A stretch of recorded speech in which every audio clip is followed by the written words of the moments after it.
Amelatul Babah. Dalam video kali ini saya akan membahas pengantar keuangan internasional. Dan dalam video ini juga masih merupakan tugas individu dari mata kuliah ekonomi internasional. Perhatikan ya.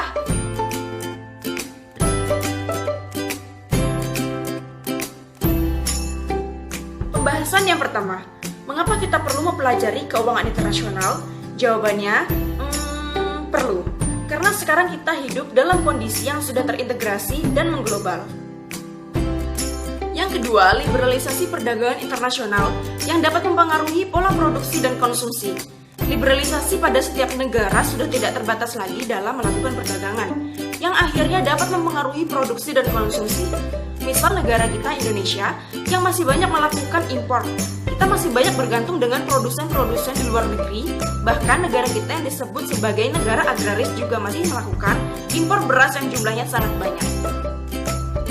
Yang ketiga, memudahkan investasi untuk mendiversifikasikan portofolio investasi. Karena dengan adanya keuangan internasional ini, memudahkan investor memilih akan berinvestasi dalam bentuk apa.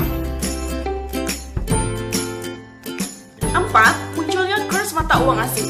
Karena jika kita ingin mempelajari ekonomi internasional, maka mau tidak mau kita juga harus mempelajari kurs mata uang asing.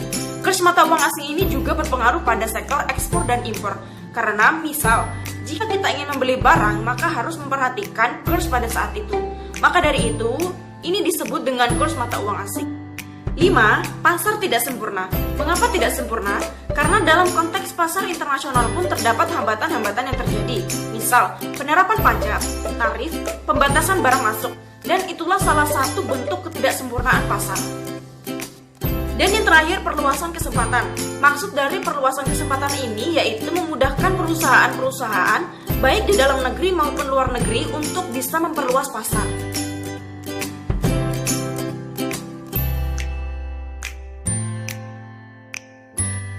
Kita bisa berkaca dari perusahaan Gojek dan Grab seperti yang ada di belakang.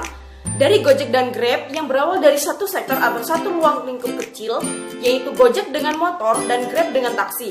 Dan saat ini banyaknya raksasa perusahaan yang bersifat multinasional.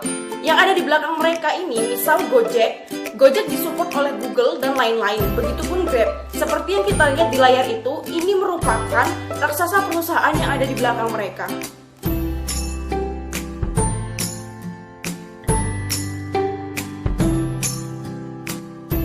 Pembahasan yang selanjutnya ada macam-macam pasar keuangan internasional.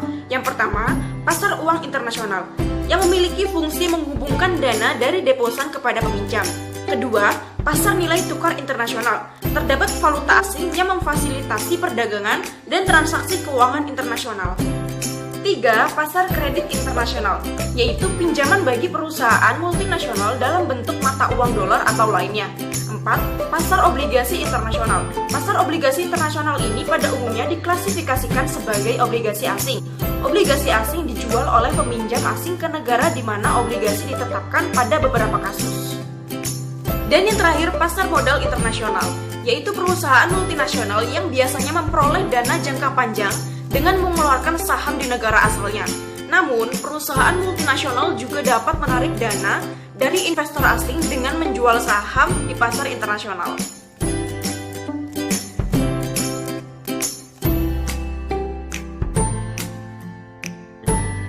Dan pembahasan terakhir ada cara dan alat transaksi internasional. Yang pertama, letter of credit, yaitu suatu surat yang dikeluarkan oleh bank atas permintaan pembeli barang atau importir, di mana bank tersebut yang menyetujui dan membayar tagihan yang ditarik oleh penjual barang atau eksportir. Yang kedua, cash payment atau advance payment, biasa dikenal sebagai pembayaran di muka. Dengan cara ini, importir membayar terlebih dahulu kepada eksportir melalui perintah transfer bank.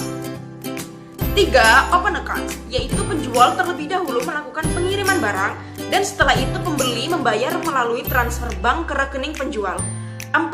Commercial Bills of Exchange, biasa disebut wesel atau trade bills, merupakan surat yang ditulis oleh penjual yang berisi perintah kepada pembeli untuk membayar sejumlah uang pada waktu tertentu di masa datang.